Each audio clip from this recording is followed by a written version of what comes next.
গাবতলীর হাটে দালালের খপ্পরে সাধারণ ক্রেতা হারাচ্ছে পছন্দের গরু। দেখতে পাচ্ছেন এই সেই দালাল যিনি কিনা আমাকে ক্যামেরা বন্ধ করতে বলতেছিল বারবার। আপনি বলেন সমস্যা কারে বলছি? আপনি এটা কেন ওপেন করে রাখছেন? আমার দায়িত্ব, আমার কাজ যেটা আমি করতেছি, আমার কাজ যেটা আমি গণমাধ্যম কর্মী, আমি এটা করতেই পারি। গণমাধ্যম কর্মী আমি করতেই পারি। সবাই বলে করেন আপনার সমস্যা কেন? সবাই বলে করেন আপনার সমস্যাটা কি? আপনি করেন। 2000 কম 60 থেকে দেব না ভাই, আমি থাপড় দেব ভাই, চেষ্টা করব। 1 মিনিট খারাইবেন তো আপনি, না নিলে নিয়ে নেন, টাকা দিয়ে দেব। আপনি বড় 2000 কম, 2000 কম, 55 বেশি, টাকাও দেব না। খারান রে ভাই, এই যে আপনার টাকা রে ভাই, 55 বেশি দেব না, 1 টাকাও দেব না। খারান না রে ভাই। ও আমার ভাই, আপনি টাকা দিয়ে আমার কোনো কামাইব? এক মিনিট, এই টাকা দিয়ে আমার কোনো কাজ হইব? আপনি দিলে আমার কোনো খারান। আরে আমার ভাই রে, আপনি একটু বন্ধ রাখুন, ক্যামেরাটা বন্ধ রাখো, ক্যামেরাটা বন্ধ করুন, আমার ক্যামেরা ভালো লাগতেছে না। ওটা 2 লাখ টাকা একটু নরম কর না, মনটা মন নরম আছে। আপনারা বললাম আপনি ক্যামেরাটা বন্ধ করুন। কি সমস্যা ভাই? ক্রেতার সমস্যার সমস্যা নেই ভাই। কি সমস্যা? সমস্যা কারে কয়? সমস্যা কারে কয়? আপনি বলেন, সেটা জিজ্ঞেস করতেছি। আপনি বলেন সমস্যা কারে বলছি, আপনি এটা কেন ওপেন করে রাখছেন? আমার দায়িত্ব, আমার কাজ যেটা আমি করতেছি, আমার কাজ যেটা আমি গণমাধ্যম কর্মী, আমি এটা করতেই পারি। গণমাধ্যম কর্মী, গণমাধ্যম কর্মী আমি করতেই পারি। সবাই বলে করেন আপনার সমস্যা কেন? সবাই বলে করেন আপনার সমস্যাটা কি? আপনি করেন। দর্শক, এই মুহূর্তে কিন্তু এই গরুটা কিন্তু বিক্রি হয়ে গেছে। এই যে স্বর্ণের মালা কিন্তু দিছে ফ্রি, স্বর্ণের মালা সহকারে ভাই, খুবই সুন্দর গরু।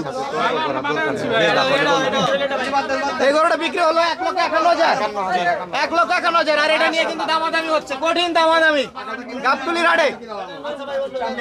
দেখা যাক শেষ পর্যন্ত বিক্রি হলো। 65,000 দাম বলছে। এটা 60-65 দাম উঠতেছে, দেখা যাক শেষ পর্যন্ত হয় কিনা। গরু কিন্তু অনেক আছে, হাজার হাজার গরু, সিরিয়ালে হাজার হাজার গরু, একবারেই মাথা পর্যন্ত ওই যে দেখা যায়, এই যে মাথা পর্যন্ত, এই যে মাথা পর্যন্ত গরু। কোন দাঁড়ার কথা বলছেন? হাসস কে? আরে তো কিনা মিনা খেতে কিনা একসাথে নিয়ে যাবো বড়টা, এই জন্য আপনাদের আমি 22 দিন পরে আল্লাহ রাসূল আল্লাহ আই দিছে আদর করে কি যে 60 না 60 না আমার কোন ভাই 55 বেশি আমার কত টাকা না 22 টা আছে না তুই মোরাই দেখা আমি তোমার জন্য আকি ছাড়ো কি কোন দিন তোমার যদি মনে হয় যে আরেকটা নিয়ে যাবো আমরা খারাপ লাগে তুমি কই দিলাম আমরা যাবো, সমস্যা নেই, কিন্তু তুমি মন থেকে করবে যে আমরা দিবা কি দিবা না। হ্যাঁ এই দেব দেব আমি দেব, তোমার 55 পয়সা আমি 1000 টাকা বাড়াই দাম, তোমার খুশি টাকা গেলা দেব। হ্যাঁ আচ্ছা যাবো না না আর তুমি না এরপর মানে ভাই না না এটা তোমার চাপ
কত গরু বিক্রি করলেন একটু বলেন, কথা বলেন। 57,000, একটা 57, আরেকটা একটা বেচলাম 51,000, কোন দুটো বিক্রি করলেন? এই দুইটা গরু কোন জায়গার? পাবনার গরু। আচ্ছা আচ্ছা, পাবনার গরু বিক্রি হলো, বিক্রি হয়ে গেছে দুইটা একসাথে দুইটা বিক্রি হলো গাবতলীর হাটে। কিনলো কি ভাই? কোথা থেকে আসছেন? মিরপুর 10। আমার নাম্বার মিরপুর 10 থেকে আসছেন। গরু কার পছন্দ কিনা হলো? একটা আমার পছন্দ, একটা ওর পছন্দ। দুই ভাই দুইটা নিছে। 2 ভাই 2টা নিছে। এনারা দুই ভাই এনারা দুই ভাই এলে 22 13 এলো গরু কিনে কি গাবতলির হাট থেকে স্যাটিসফাই? অবশ্যই। বাজার কিরকম দেখছেন? মোটামুটি। গরুর দাম কি হাই না লো আছে কোনটা? মোটামুটি মোটামুটি রেঞ্জের ভিতরে আছে। এখন ভালো আছে আর দুদিন পরে নিম্ন আর 20,000 বাড়বে আর কি। এই বাড়বো না কম কড়াকড়ি ফাটাফাটি দাম বের হইছে নাকি? আকাশ ছোঁয়া থাকতো। দেশে কেন